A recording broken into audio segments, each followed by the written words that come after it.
Have you ever been swimming in a lake when something brushed past your legs underwater? Something big? But you tell yourself, I'm in a lake. What's the worst thing that could be in a lake?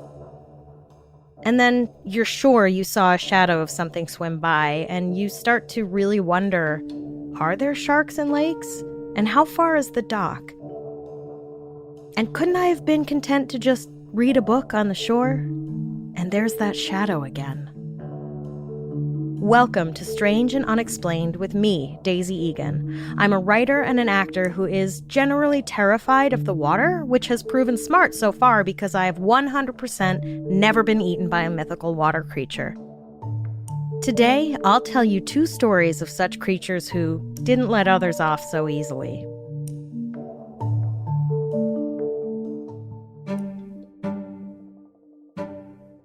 In the mid-6th century, which was a really, really long time ago, just to be clear, an Irish priest named Columba was cavorting around Scotland, converting the heathens of the land by showing them how cool his god was.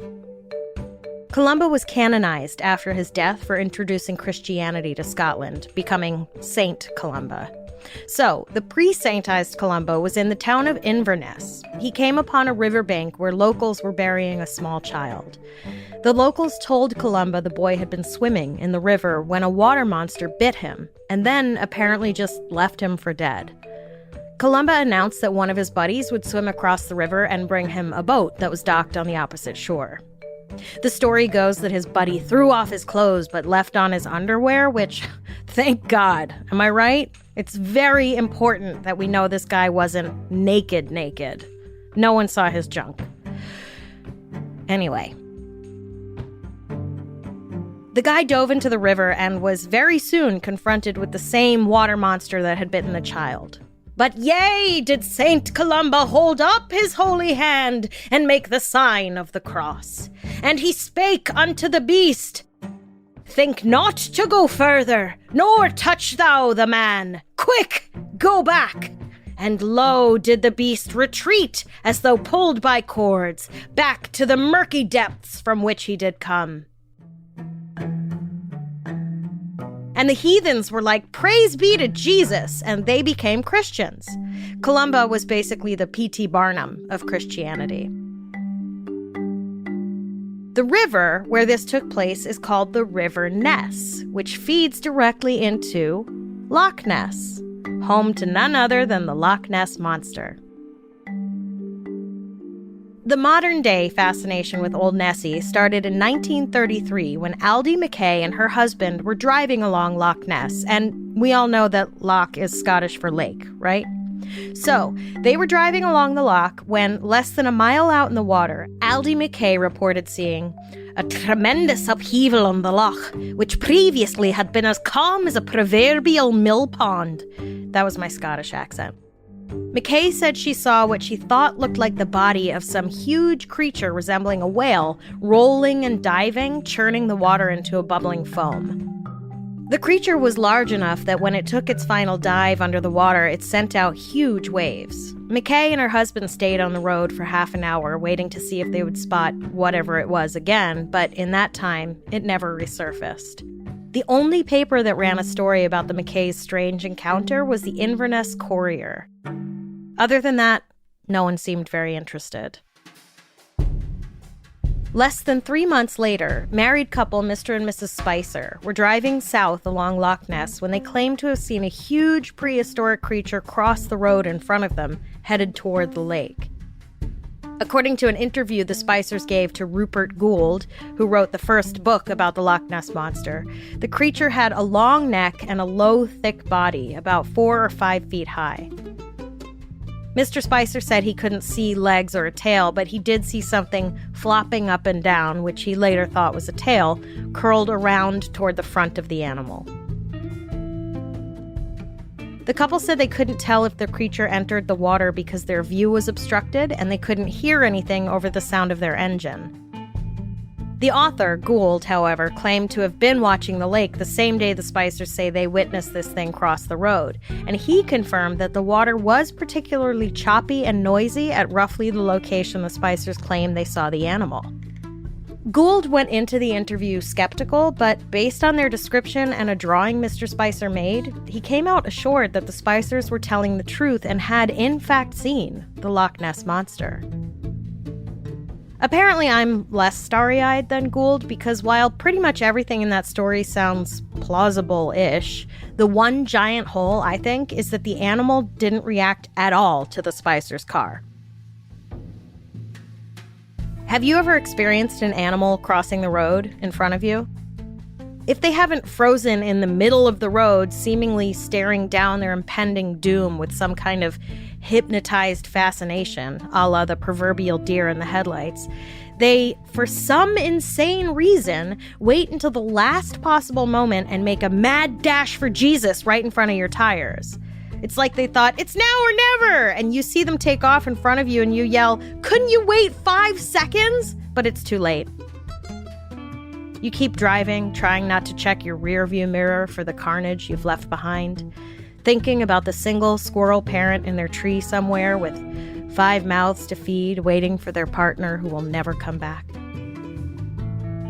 Maybe a 20-foot, 2-ton animal, I'm guessing, can't exactly sprint across the road, but you would think it would maybe stop and look at the loud thing speeding toward it up the road.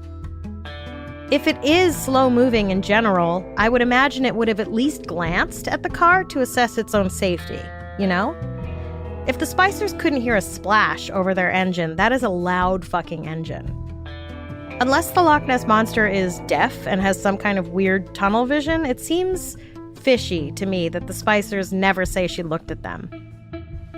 Now, of course, it's likely that Mr. and Mrs. Spicer had read the account in the local paper of Aldi McKay and her husband's alleged sighting a few months earlier. Maybe they wanted to be featured in the Inverness Courier too, and so they concocted this sighting.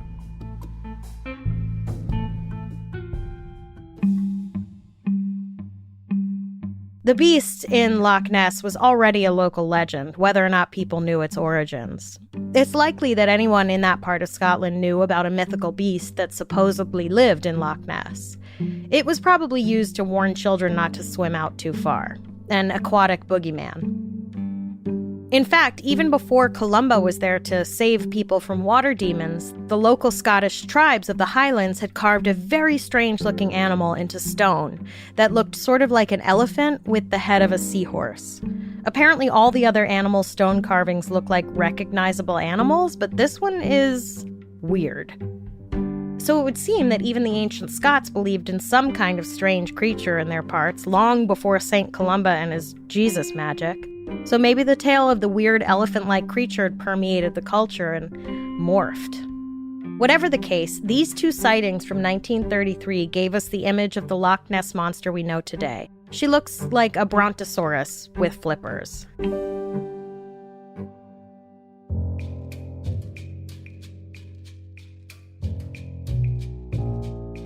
As 1933 went on, the papers began to pick up on the Loch Ness Monster mania, and reporting increased. Fanned on by these news reports, the London Daily Mail hired a big game hunter who also happened to be an actor and a filmmaker. I guess millennials didn't invent the side hustle. To track and capture the monster of Loch Ness. His name was Marmaduke Wetherill. Marmaduke Wetherill.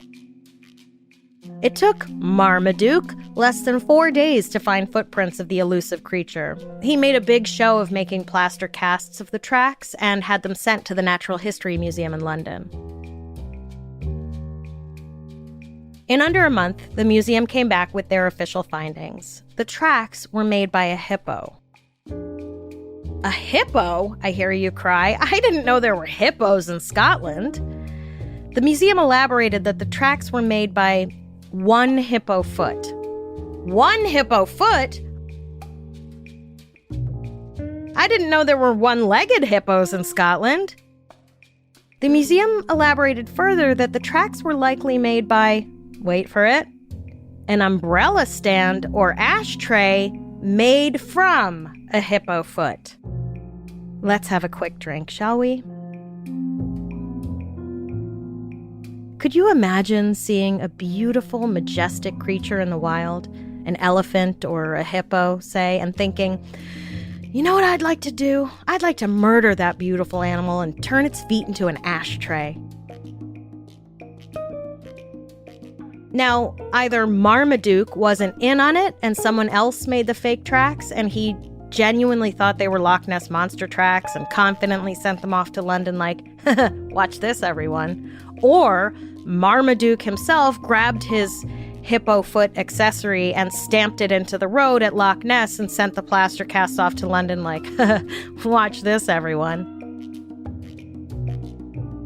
Either way, he couldn't have been a very competent big game hunter.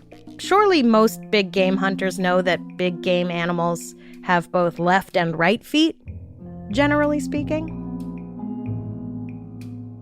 And then, of course, there are the photos. Just because no one has ever caught the actual beast itself doesn't mean they haven't caught it on film. But are there more to those photos than meets the eye?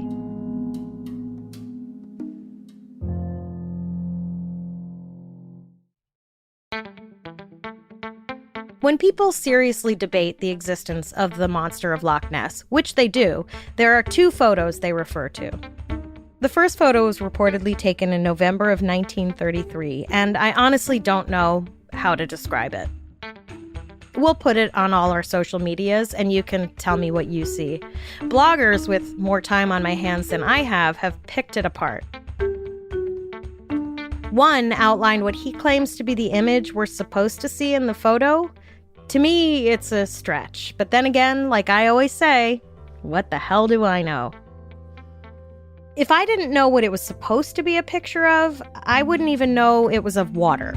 But once I know it's a picture of something in the water, I don't know if I'm supposed to focus on the light parts or the dark parts. I have no idea what the scale of this thing is supposed to be. I'm sure a water animal expert can make something of it, and plenty have. Then again, an alien expert could also make something of it. As it is, people have tried to claim the photo is of a dog with a stick in its mouth, or at the very least that it's double exposed over a picture of a dog with a stick in its mouth, which I absolutely do not see. Apparently, photo experts have examined the negative and didn't find any tampering or double exposure.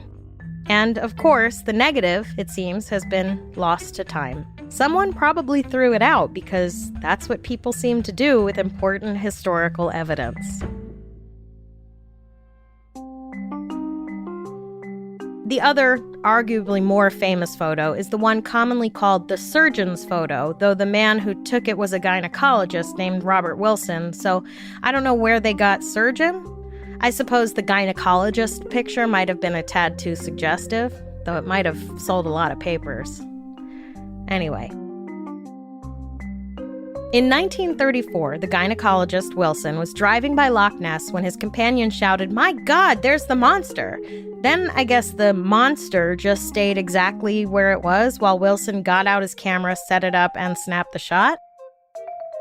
This is the photo we've all seen when we've Googled Loch Ness Monster. It's a long, thin neck with a tiny head, with the suggestion of a body peeking up out of the water behind.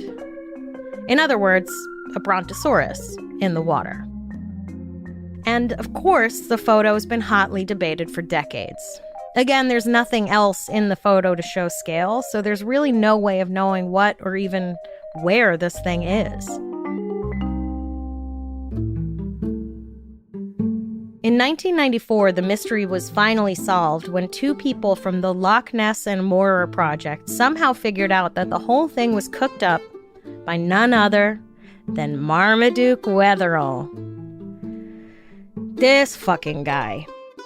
Good old Marmy was so pissed at having been humiliated by the whole hippo ashtray as Loch Ness Monster tracks that he vowed revenge, see? He apparently told his son, "We'll give them their monster." I love the image of this guy being like, "You want a monster? I'll show you a monster." Oh shit, now I have to come up with a monster. And that's exactly what he did. He had someone build a model out of a toy submarine and plastic and wood. It took him 8 days, which is some serious determination considering he probably could have just used a literal dinosaur toy and no one would have been the wiser. Old Dookie Boy approached Dr. Wilson, who for some reason agreed to be in on the hoax. Eventually, the guy who made the toy model of Nessie confessed.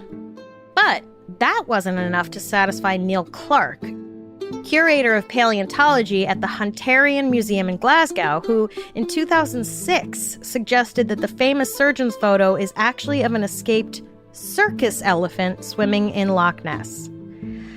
I mean, okay. It's like, dude, who do you think you are spouting whatever random opinion you have? A podcaster? To this day, there have been over 1,000 reported sightings of Nessie. There's a live cam feed, which, as far as I know, hasn't caught any footage yet. In 2014, a photographer set up a camera on the shore of a lake about 330 miles south of Loch Ness to take time-lapse photos of the foliage across the lake. When she downloaded the photos later, she discovered she'd taken a photo of what definitely looks like a brontosaurus in the water. No one has been able to debunk her photo. And in 2016, a man took a picture of what some people argue is Nessie in Loch Ness.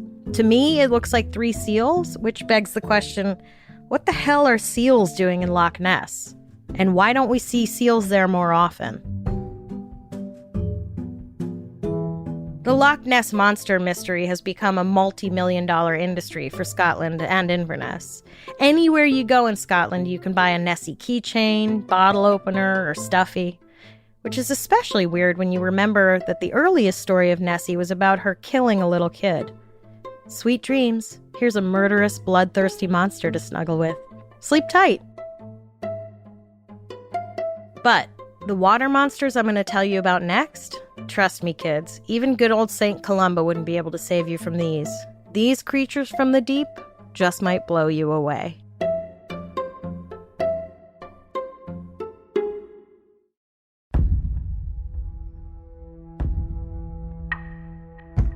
In the southern part of Siberia, near the Mongolian border, lies the oldest and deepest lake in the world, Lake Baikal. It is over 5,000 feet deep and 25 million years old.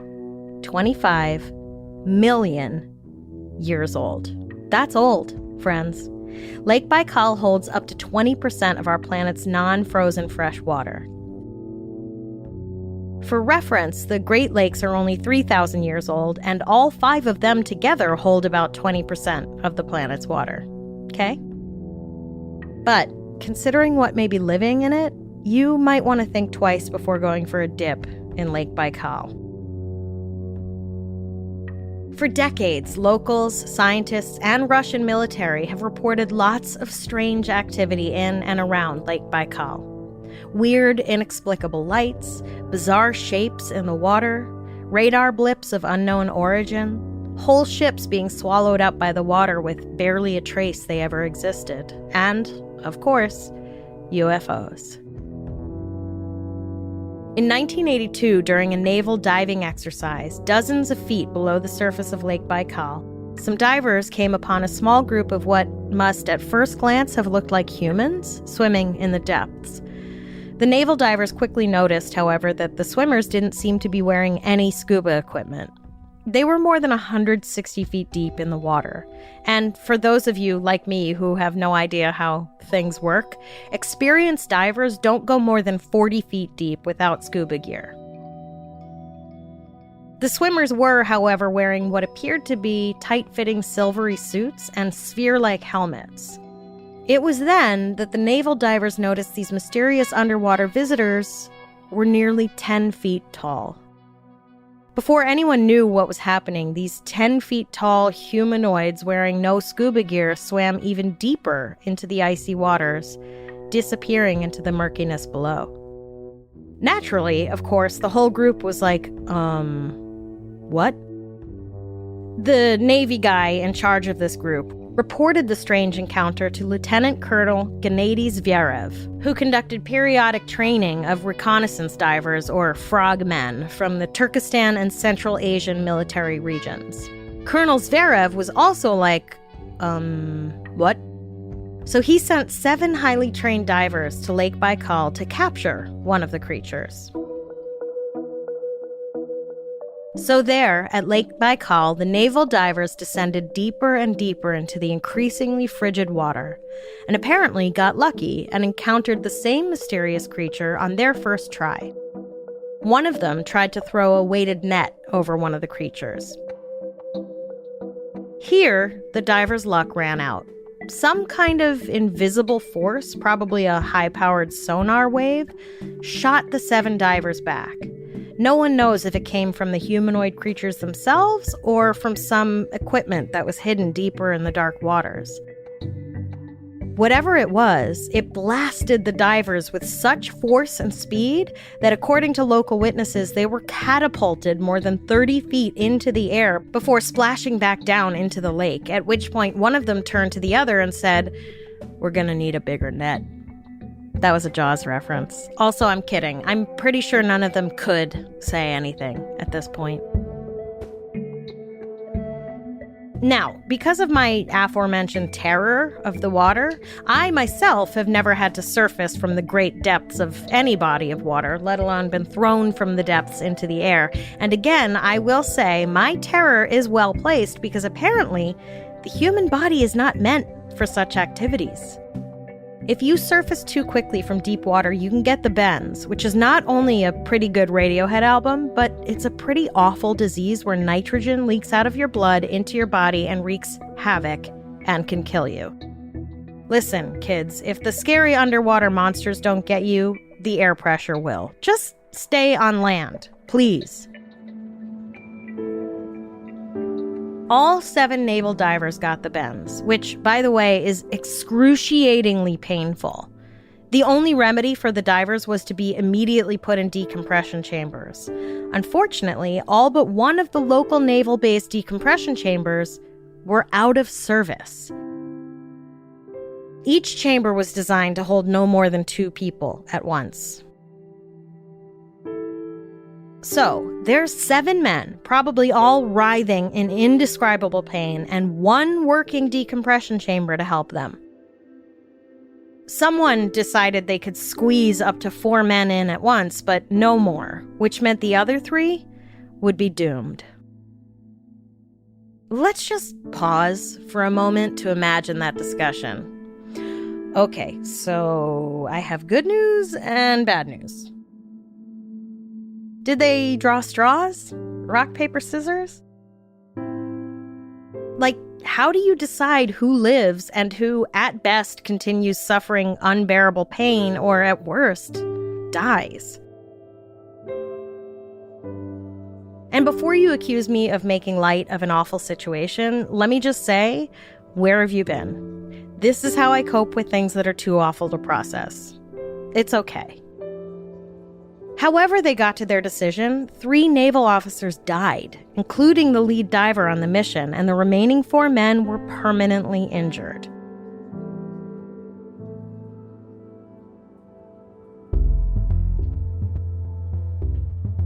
In response, the Russian military supposedly circulated a classified "For Your Eyes Only," which is not only a terrible James Bond movie, but also an intra-office document warning its personnel about the area lakes and the possibility of these or other creatures living in them in order to avoid any more encounters. Can you imagine the guy who had to type up this memo? Like he joined the military for patriotism and glory, but somehow ended up on desk duty typing up documents about all the cool stuff he'll never get to do. And he's like, aliens? In lakes? Aw, man, are you kidding me? And I have to say, this is kind of a great response. I feel like just as easily they could have decided to send bombs into the lake and blown whatever it was in there out. That's probably what we would have done if this had happened in Lake Michigan or anywhere in the US, TBH. Basically, the Russians were like, you know what? Between the weird lights, UFOs, and now humanoid sea creatures with some kind of lethal sonar technology, let's just go ahead and be cautious in these lakes, okay? According to Russia Today, which as far as I can tell is the Russian equivalent of Fox News, in 2009, the Russian Navy declassified a bunch of documents regarding encounters with UFOs or unidentified underwater objects. It's unclear if the 1982 incident with these 7 divers is included in those documents. I don't think it is. And of course, without official documentation, it could be just another unverifiable, made-up, strange encounter with the unknown. As far as I can tell, no one has ever come forward to be like, one of the naval divers who died was my husband, father, brother, son. Call me overly litigious, but if my loved one died as a result of military negligence, I would, I don't know, sue? Then again, maybe the Russian military paid the victims' families off preemptively. Like, hey, sorry, almost all our decompression chambers were out of order when we sent your loved one 160 feet into the water where they were trying to capture an alien. Hey, here's some money. Please never speak of this again. But Vladimir Ajaja, a Russian UFO researcher and former Russian naval officer, doesn't discount the possibility that there are underwater bases for extraterrestrial beings. That's actually a pretty commonly held theory in the UFO world. If a former naval officer thinks it's possible that aliens are living among us with secret underwater bases, I don't know. It seems like that shit might really be possible.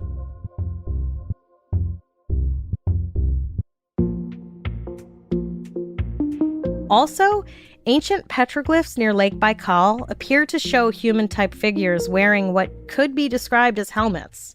Helmets similar to the ones described by the naval divers who encountered the beings in Lake Baikal. Russian historian Alexei Tivinenko claims to have drawings of hundreds of these ancient petroglyphs, which he believes depicts visits from aliens thousands of years ago. And remember, Lake Baikal is 25 million years old. We discover new species all the time. Who's to say there isn't a really old species of our cousins who adapted to living deep underwater?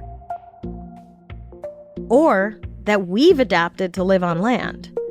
The truth is, we really don't know. 25 million years is a lot of time for a species to evolve. Hell, look at us. It took us less than 200,000 years to split the atom and create a weapon that could literally wipe our entire species off the planet. Who's to say there's not some other human-like species that created an underwater sonar wave blaster thingy? Honestly, if it is some kind of Earth-based being that just wants to be left alone and will sonar us out of the water if we get too close, that's fine with me. They can have the murky abyss of Lake Baikal. Again, I think the Russian military was right to be like, let's just mind our P's and Q's and let the nice sea monkeys be.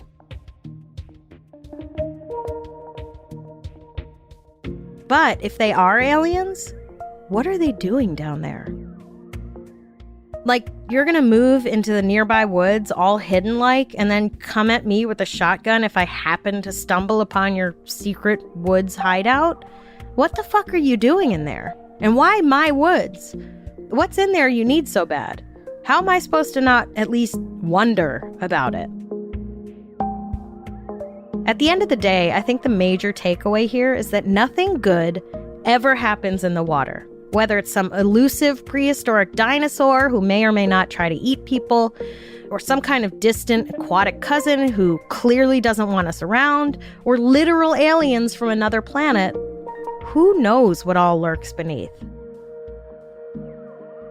Think about that next time you're lazing in an inner tube with a cold beer in your hand, floating peacefully along the pristine surface of your favorite swimming hole. Better hope the creatures whose home you're floating on don't suddenly decide they'd rather not have visitors that day. I'd be the person on dry land who would be sad to see you go, but would not be able to resist calling out, I mean, I told you so.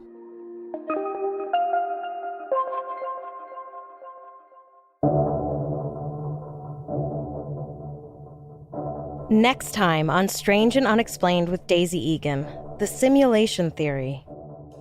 The chances that you and I are just avatars in someone else's video game are better than you think. We have a lot of fascinating and bizarre stories to share with you this season, but we want to hear your episode suggestions as well. If you have an idea for anything we should cover, whether it's a well-known case or something that happened in your town that the world hasn't heard about yet, go to our website, strangeandunexplainedpod.com, and fill out the contact form. This episode was written by me and researched by Jess McKillop. A complete list of our sources for each episode is available on our website. Our episodes are mixed and edited by Jennifer Swatek. If you like our show, please help us out by rating and reviewing us on Apple Podcasts. Follow us on Instagram and Twitter. We are at SNUpod. And check out the Strange and Unexplained with Daisy Egan Facebook group to join in the conversation.